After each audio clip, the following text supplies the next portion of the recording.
¿Qué tal? ¿Cómo les va? Nos encontramos nuevamente con una edición de Salud 10 Televisión. Hoy vamos a tratar unos temas muy lindos. Hemos hablado con una psicoanalista que nos va a abordar un poco el tema del psicoanálisis, la licenciada Daneri.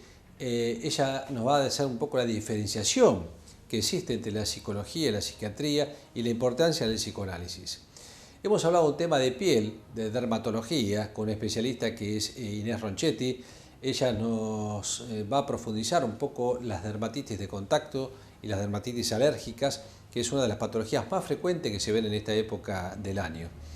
Yo hice una nota sobre patología urológica infantil, donde abordé el tema de la enuresis, que es la pérdida involuntaria de orina de los chicos en la noche, en las camas mojadas. Hablamos de los testículos no descendidos y de la fimosis, que es cuando el prepucio no revierte hacia atrás en los chiquitos. También tenemos un micro muy interesante que hizo Marcela Brescia con una nota a una colega que vamos a encarar la patología o la prevención de las enfermedades de la nutrición a través de ella, que siempre nos acompaña con una salud muy bien desde el punto de vista de la alimentación. Y me quiero solidarizar en este programa con toda la gente de la municipalidad, específicamente también con toda la gente del hospital, realmente con la situación difícil que están pasando en este momento en la municipalidad de Azul. Mi solidaridad de toda la gente de Salud 10 que nos acompaña. Vamos al programa y nos vemos en 2 minutos después de la tanda.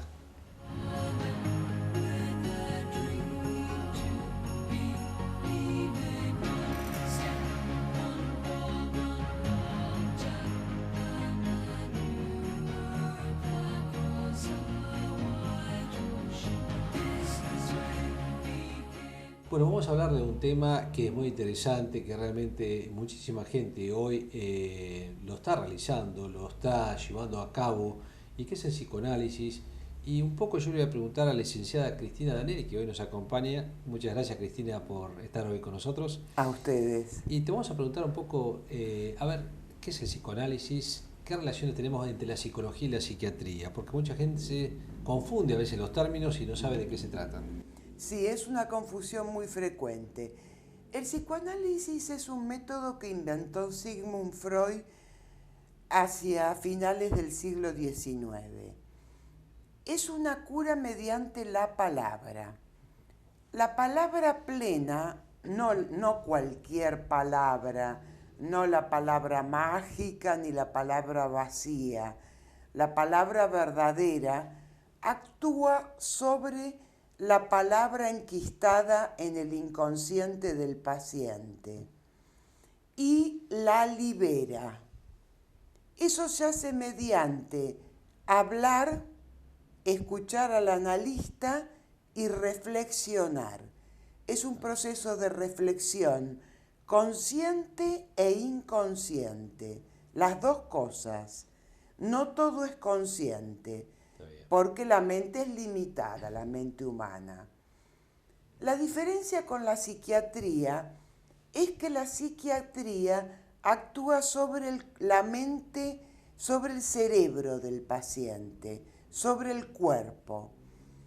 La psiquiatría es muy importante para el psicoanálisis porque tenemos muchos casos de pacientes que necesitan medicación.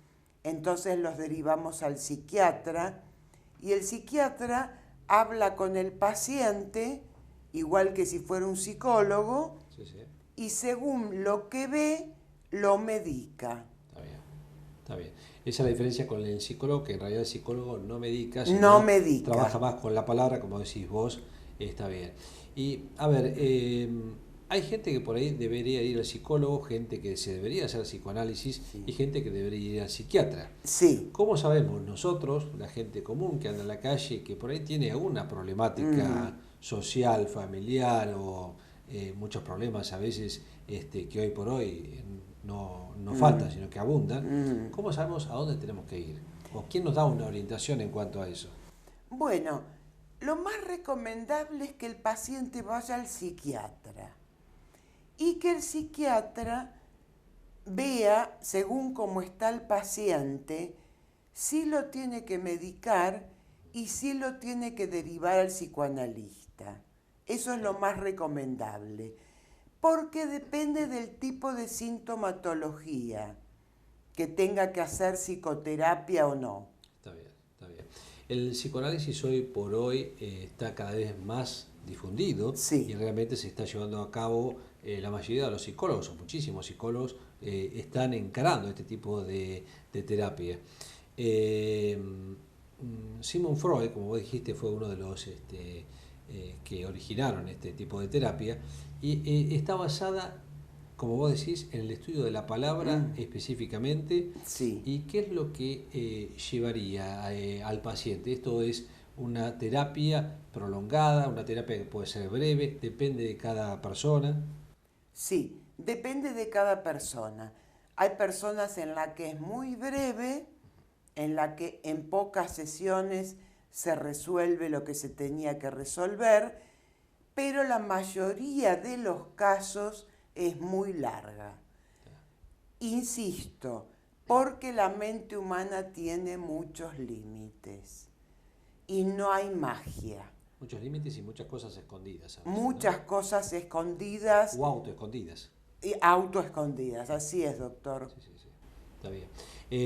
Vos estás en la rama del psicoanálisis y dentro del psicoanálisis también hay subespecialidades o es... Sí, está la psicoterapia psicoanalítica que no se hace diván, el paciente no se acuesta en el diván, Sí, pero como toda psicoterapia se mantiene el secreto profesional y se asiste a la asociación libre de ideas. El paciente trata de decir toda la verdad y de contar todas sus cosas. Y después está el diván que produce una especie de regresión a la infancia. Eso es para casos de pacientes que quieren ir a lo más profundo. está bien, está bien.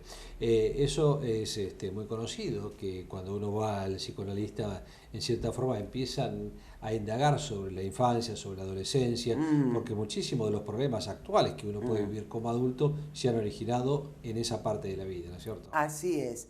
Pero no hay que engañarse, el presente es muy importante y la psicoterapia también actúa sobre el presente pensando en el futuro.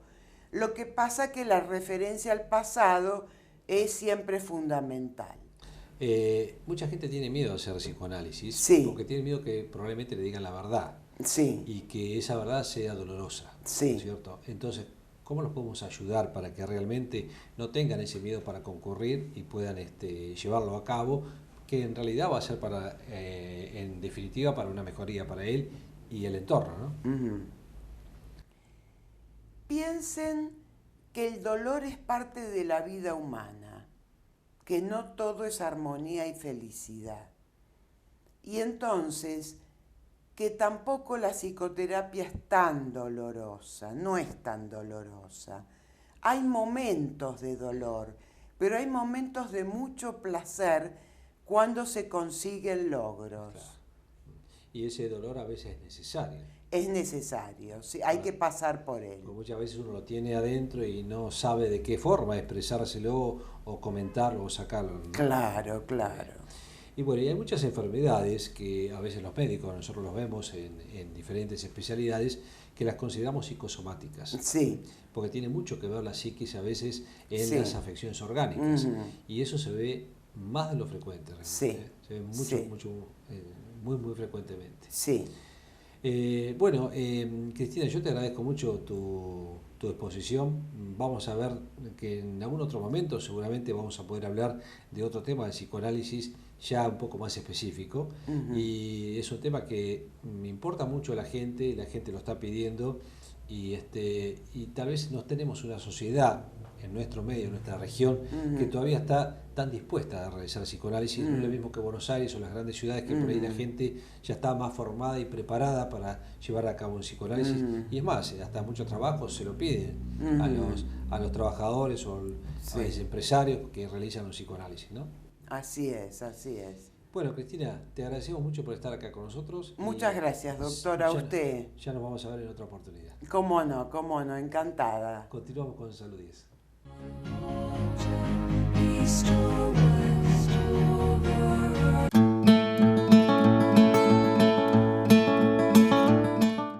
¿Qué tal? Buenas noches, nuevamente en Salud 10 y hoy no estoy sola, he invitado a una colega, Roberta Dagnino, gracias por compartir con nosotros y vamos a charlar de un tema con Roberta que ella tiene mucha experiencia, que es el tema de la celiaquía, algo que está de pronto o apareciendo o reconociéndolo más en este momento, por eso decidí invitarla para que nos cuente. Gracias Roberta por estar con nosotros y ¿cómo me doy cuenta que soy celíaca? ¿Qué es la celiaquía? Está bien. Hola Marcela, ¿qué tal? Buenas noches. Sí, mira, el tema de la celiaquía hoy en día es una enfermedad que es autoinmune, es genética y que se puede despertar en cualquier momento de la vida, ¿no? Entonces muchas veces, el paciente da vueltas y, o sea, por un montón de especialidades, de especialistas, hasta ver qué puede llegar a tener, porque hay un montón de manifestaciones que a veces es como que uno no se puede imaginar que es celíaco por eso, porque generalmente piensan que si tienen distensión abdominal o diarrea son las manifestaciones más claras. Exacto. Pero hoy en día hay un montón de sintomatologías como son, por ejemplo, la piel seca, muchas personas que han tenido abortos espontáneos, se ven también problemas en la dentición, manchas y algunas dolencias en el tema de la boca, del odontólogo.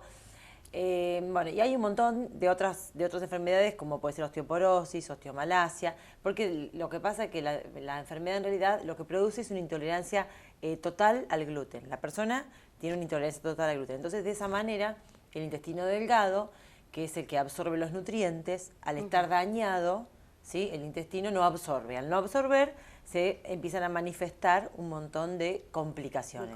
¿Sí?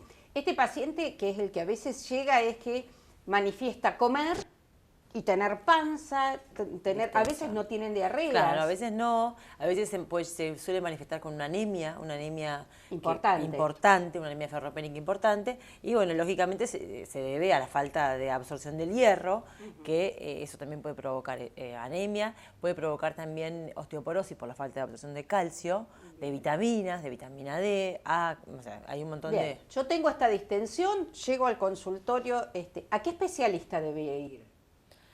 Y mira, generalmente lo que hace el paciente es primero ir a su clínico, ¿no? Quien va a hacerle un montón de preguntas, de estudios. Después al gastroenterólogo, que es lógicamente quien va a tratar esa distensión o esa posible diarrea, aunque muchos celíacos también cursan con constipación. Perfecto. Y gastroenterólogo, y lógicamente una vez que el paciente se le detecta la enfermedad, la nutricionista somos las que estamos capacitadas como para dar el plan de alimentación. Porque no hay medicamentos. Porque no hay medicamentos y solamente lo que podemos hacer es un plan de alimentación sin gluten, sin TAC, trigo, avena, cebada, centeno. Bien. ¿Sí? Este paciente que llegó a la consulta, ¿qué estudios le van a hacer? O sea, ¿qué es lo que tiene que tener en cuenta? Claro, generalmente lo que se hace básicamente es en sangre la TTG, que es la antitransglutaminasa. Se dosa un anticuerpo, que sería la TTG, o también el antiendomicio. Bien. Son anticuerpos que se dosan y, o sea, esos van a dar quizás valores elevados, y una vez que uno da, que la TTG da alta, hacemos la biopsia de intestino. Perfecto. ¿Sí? Que eso es lo que el que estudio más complejo, claro, digamos. Hacemos la biopsia de intestino delgado y ahí es cuando se puede llegar a detectar la enfermedad celíaca.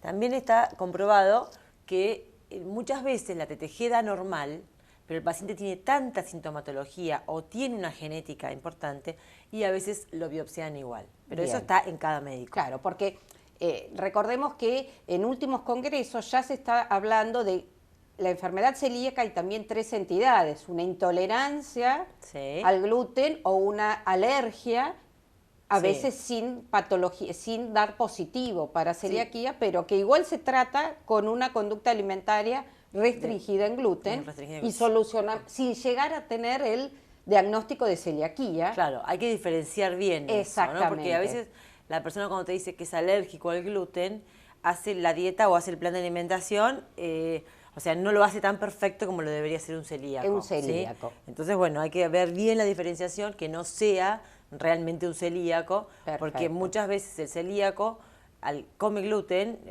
pequeñas trazas, y no tiene una sintomatología aparente, Aparente. ¿sí? Pero lógicamente Sí se provoca. sí se provoca a nivel intestinal. Exacto. Hay un daño. A nivel intestinal, recordamos, como estábamos hablando de los trastornos intestinales, nuestro intestino tiene un montón de vellosidades, como si fueran unas montañitas, lo que da un aspecto de tipo una toalla. Toalla, sí, yo siempre Sí, les exacto. explico eso. Que el paciente, el celíaco, sin diagnosticar, es decir, la persona que tiene un montón de complicaciones y no llegamos todavía al diagnóstico. Tiene, o sea, esto lo dice realmente un médico que es un capo, que es Cueto Rúa, que es un médico que hace celiaquía mucho en pediatría.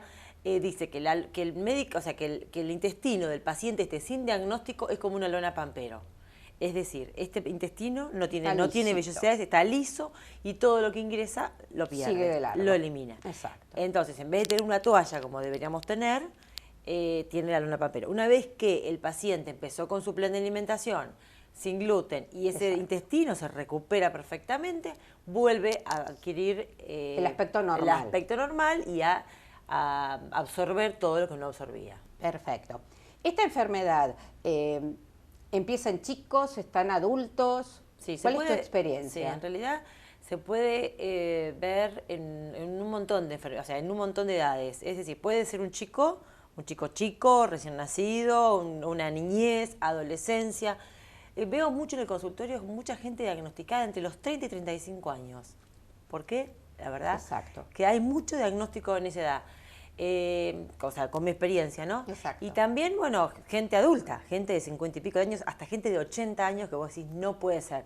Pero Exacto. bueno, con un montón de complicaciones, y llegan a que es celíaco, y una vez que es celíaco, y una vez que empiezan con la dieta, realmente se les revierte. Sí. Hay algo que estamos haciendo mal, que Quizás. pasó a ser una patología más reconocida. Más común, más reconocida. Y que se cuando- busca más. exacto. Yo creo que y además, la están buscando más. Exacto, se Sí, busca más. sí.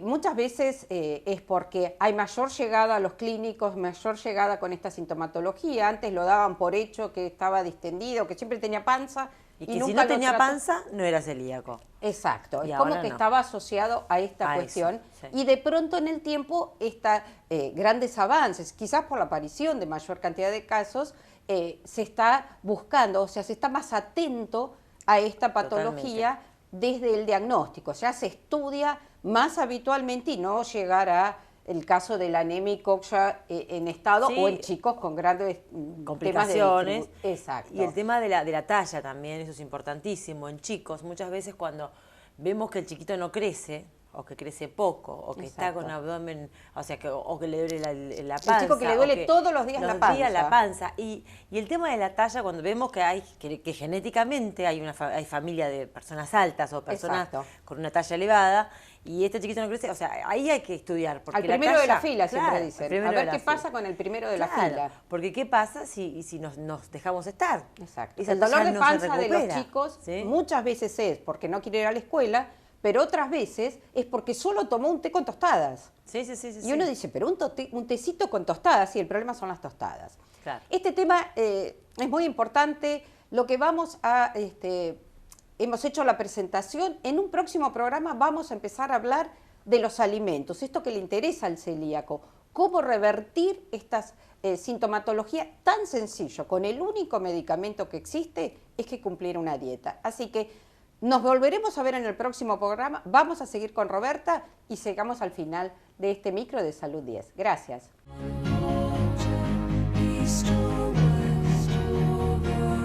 Bueno, hoy voy a hablar yo de un tema específico que es la patología urológica infantil. Y dentro de la patología urológica infantil vamos a tocar 2 o 3 temas que son los más frecuentes y habituales, que muchos padres y madres a veces consultan o al pediatra o al especialista. Uno de ellos es la enuresis. La enuresis es la pérdida involuntaria de orina que generalmente ocurre a la noche. Son los que se denominan las camas mojadas, y son chicos que en forma involuntaria e inconsciente pierden orina durante la noche. Vemos que a veces estos chicos son castigados, por así decirlo, por los padres, pero por favor, esto es algo totalmente involuntario que ellos lo hacen. Y son aquellos chicos que desde que dejaron los pañales continúan haciéndose pis a la noche en la cama. Eso es un problema de maduración y un problema de sueño, donde ellos se duermen muy profundamente, se relajan los esfínteres y produce la evacuación de la orina. Generalmente esta patología se acompaña con un antecedente familiar. Encontramos dentro de las familias de ese chico que tanto el padre, la madre, algún hermano o algún familiar más directo o como un primo, un abuelo o algo, sufrió cuando eran chicos algunos de estos problemas. La enuresis nocturna primaria, que es como se llama esto, es muy frecuente. A veces no consultan por vergüenza. Los chicos tienen una limitación a veces a hacer actividades porque tienen vergüenza de ir a un campamento o a la casa de un amigo a dormir, por les ocurre este tipo de problema. La enuresis también puede ser secundaria. Esto significa que el chico controló sus esfínteres, pero a partir de los 5, 6 o 7 años comienza a mojar la cama. Estos chicos que producen esta enuresis secundaria generalmente son de origen psicológico, han tenido alguna alteración o alguna, no alteración, sino algún problema, ya sea a nivel del escolar, a nivel familiar, un fallecimiento de un abuelo, una separación, una mudanza, y que pueden afectar secundariamente en una llamada de atención como es una enuresis secundaria. Pero la primaria y generalmente necesita a veces de algún tratamiento de ayuda. Nosotros les hacemos hacer una carta durante 2 meses para saber cuántas noches son las que se hace pis. Los chicos tienen que colaborar en tomar menos líquidos a la noche, a veces cuando se acuestan, y existe medicación, 2 tipos de medicaciones que se usan hoy por hoy, una que se inicia con un tratamiento con unos jarabes que dan un resultado bastante eficiente, y si no se da a posteriori, si esto no resulta con mucha eficiencia, otro tipo de medicación que es una hormona antidiurética para que durante la noche el chico produzca menos cantidad de orina. O sea, esto tiene su tratamiento, muchas veces este tipo de patología se puede mejorar notablemente y vemos que además el chico de su mejoría, la familia está más contenta y él aumenta un poco la autoestima. Las que son de origen secundario generalmente necesitan un tratamiento psicológico adyacente. Esto es para tratar de determinar cuál fue la causa que lo llevó a producir esta enuresis. No tengan vergüenza de consultar porque es mucho más frecuente de lo que ustedes piensan. Muchos chicos, tanto varones como nenas, producen este tipo de alteraciones urinaria nocturna involuntaria, lo vuelvo a recalcar, y que realmente se puede llegar a solucionar o mejorar los síntomas. Otra de las patologías que vemos a veces en la infancia desde el punto de vista urológico son los testículos no descendidos. Esto se llama criptorquidia.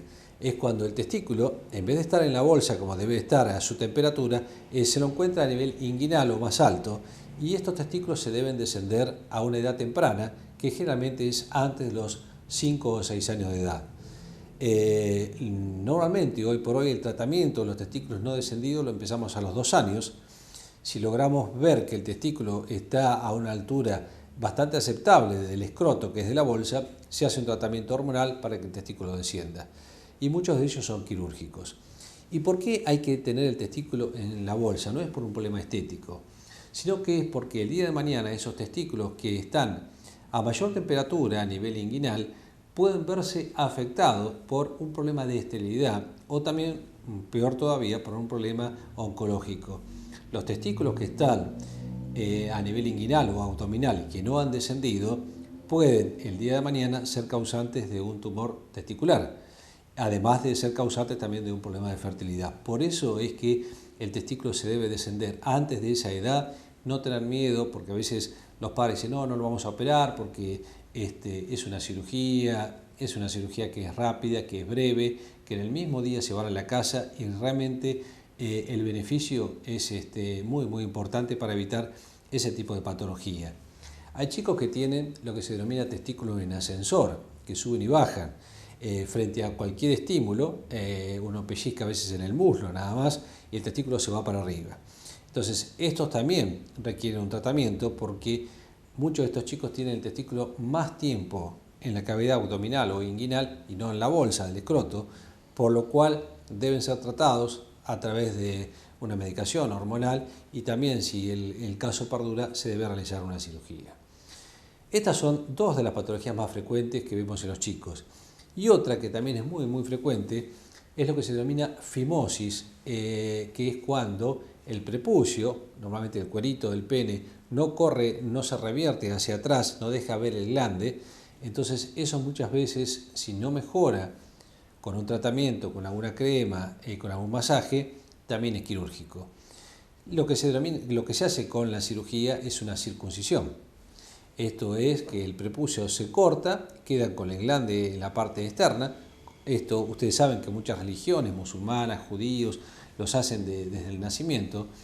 Eso el día de mañana es más placentero para el chico, es mucho más higiénico, previene muchísimas enfermedades venéreas y impide en cierta forma que la falta de desarrollo también del pene si no tenemos una apertura de ese prepucio hacia adelante.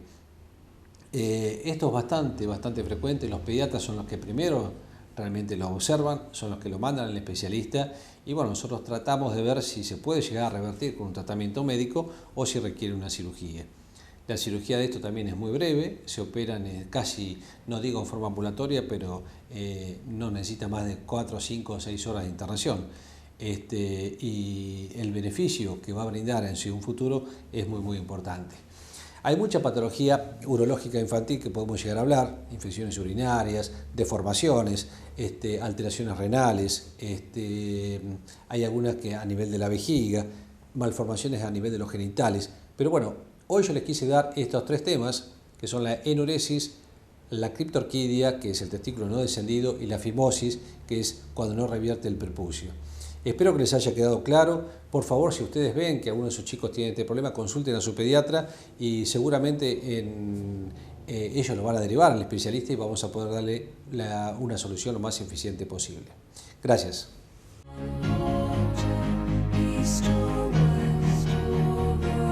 Bueno, al principio del programa les dije que hoy vamos a tener una nota con un especialista en dermatología y le hemos invitado a Inés Ronchetti, que es de esta especialidad. Y vamos a hablar algunos temas que nos interesan y sobre todo para esta época que ustedes tienen que tener en cuenta porque, a ver, siempre hablamos del cuidado de la piel en verano, ¿no es cierto? Pero a ver, ¿qué pasa en el invierno? Hay patologías que se pueden ver en el invierno y que nos pueden llegar a afectar, debemos conocerlas, cuándo consultar y qué es lo que debemos realizar como prevención para que no nos ocurran algún tipo de enfermedades a nivel de la piel.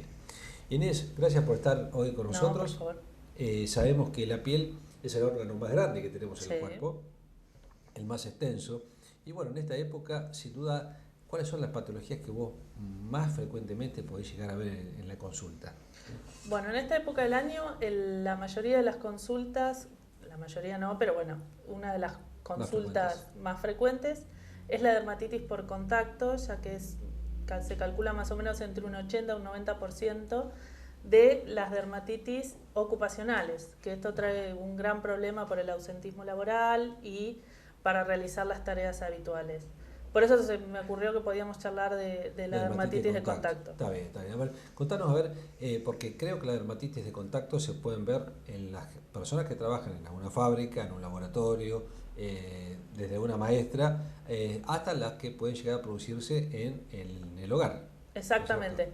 En realidad las dermatitis de contacto es cualquier dermatitis, cualquier inflamación de la piel que se produce por el contacto de un determinado producto.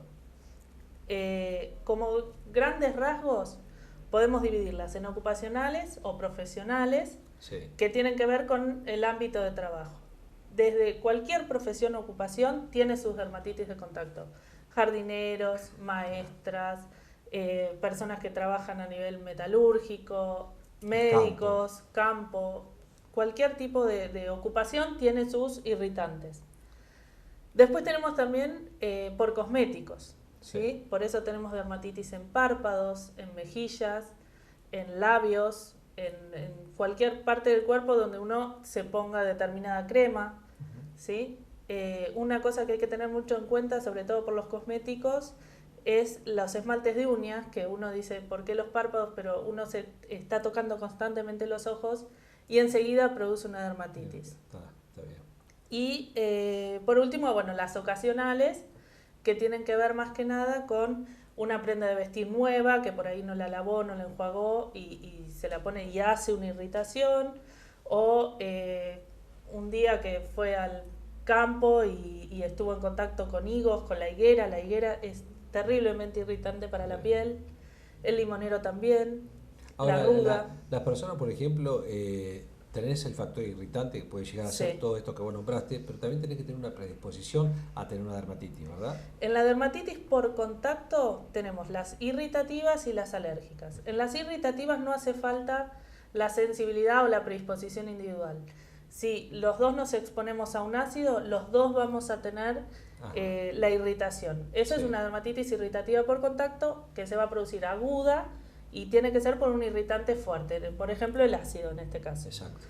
En cambio, en las alérgicas sí tiene que haber una predisposición o una sensibilidad que desencadene al sistema inmunológico a defendernos de ese alergeno. Está bien. ¿Sí? Por ejemplo, alérgica de contacto, es por ejemplo la alergia a los aritos, a los anillos. ¿Por qué? Porque tienen níquel, generalmente se ve con los metales. Tienen níquel y el níquel hace que uno desarrolle una respuesta inmunológica en la persona que tenga la predisposición a tenerlo. Sí. Entonces, cada vez que esté en contacto con el arito, va a desarrollar la dermatitis. Claro.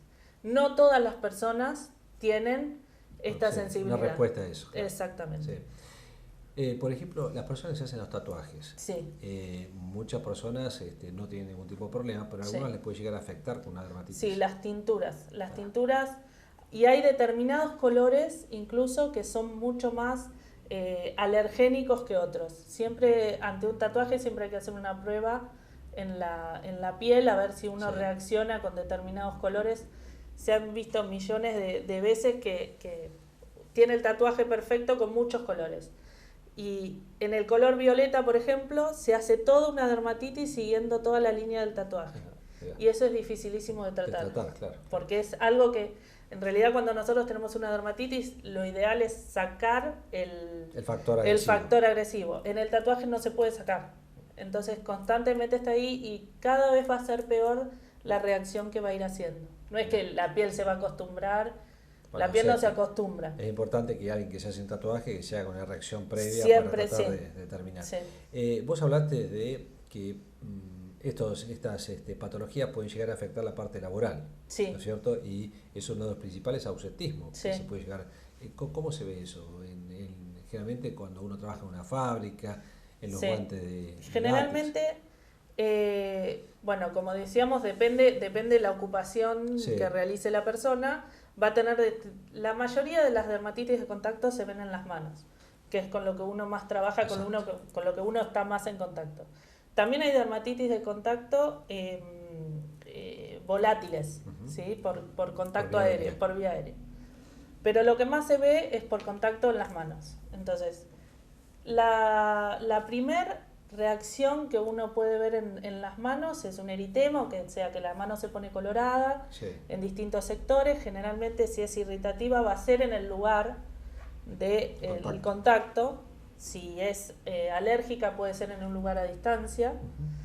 Se va a ver en ese momento un eritema con una leve picazón, un leve prurito. Si esa exposición es continua, meses, semanas, días, esa lesión, la piel se va a ir defendiendo de ese contacto y va a generar en respuesta más piel, ¿sí? Se va a ir engrosando la piel, se va a ir, lo que nosotros decimos, liquenificando, ¿sí? Se va engrosando, se va poniendo más... Como un callo, digamos. Como un callo, exactamente. Sí. Entonces, ¿qué pasa? Aumenta el prurito, la gente se rasca más, se desespera porque la picazón es desesperante. Y como la piel no tiene la elasticidad que tiene que tener, se empieza a agrietar. Y las grietas se pueden infectar, duelen muchísimo. Entonces ahí es cuando tienen que suspender el trabajo y tienen que hacer el reposo para hacer el tratamiento. ¿Hay algún método para tratar de determinar, método diagnóstico me refiero, para tratar de determinar las dermatitis de contacto? La de contacto no. La de contacto es que el paciente te refiere, exactamente, te refiere el problema, o sea, lo que estuvo en contacto, de qué trabaja, mediante un interrogatorio uno va llegando. Sí hay para determinar las alérgicas. Eso sí, se hace la prueba del parche. Prueba del parche. La prueba del parche consiste en distintos parches que son embebidos en distintos alergénicos de acuerdo al interrogatorio, a la exposición del paciente. Esos parches se colocan en la espalda, bien al lado de la columna, se colocan en la espalda y se tapan. Y se hace una lectura a las 48 y a las 96 horas, para ver a lo que uno es alérgico. Inés, te hago una última pregunta. Sí. Es época de invierno, mucha gente se viene en las vacaciones y mucha gente se va a esquiar. O se va a la nieve, por lo menos, Sí. ¿cierto? Bueno, el que se va a esquiar, además de llevar un antiinflamatorio, muchas veces, ¿qué es lo que necesita para cuidarse de la poca piel que puede llegar a quedar expuesta, digamos, de los rayos solares a nivel de la nieve, ¿no? Es muy importante cuando hablamos de nieve, es que la nieve refleja mucho el sol. Entonces, potencia el efecto de los rayos ultravioletas. O sea, es mucho peor que ponerse al sol directamente en un lugar sin nieve. Sí. Entonces, es importante tener un buen protector solar, porque son rayos directamente nocivos. Un buen protector solar, factor 50, no menos. Un protector solar factor 50 y sobre todo protección ocular. Está bien, está bien. Y veo también que mucha gente termina con los labios bastante destrozados con la nieve por el sol, ¿no? O sea, sí, sirve el mismo protector solar puesto en toda la cara o vienen unos específicos con forma de labial. Bueno, Inés, fuiste muy clara. Muy probablemente en la época de verano es otro de los momentos que uno tiene que tener en cuenta de los cuidados de la piel. No el verano, sino un poco antes. Sí, sí. Ahí está la semana del cuidado de los tumores de piel. Sí. Y bueno, vamos a hablar un poco de todos esos temas de lunares, de melanomas, de cáncer de piel, que, como vuelvo a reiterar, es uno de los órganos más grandes y extensos que tenemos en el organismo y lo tenemos que cuidar como tal, que a veces lo dejamos un poco abandonado, ¿no? Sí, nos olvidamos. Exactamente. Muchas gracias, Inés. No, por favor. Continuamos con Salud 10.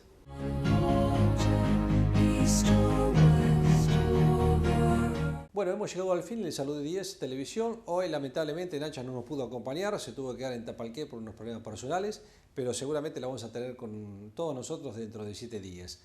Hemos hablado del psicoanálisis con la licenciada Neri, hemos hablado con la doctora Inés Ronchetti de problemas de patología de la piel. Yo les comenté algo de enfermedades urológicas infantiles y Marcela Brescia con una nota muy interesante sobre nutrición.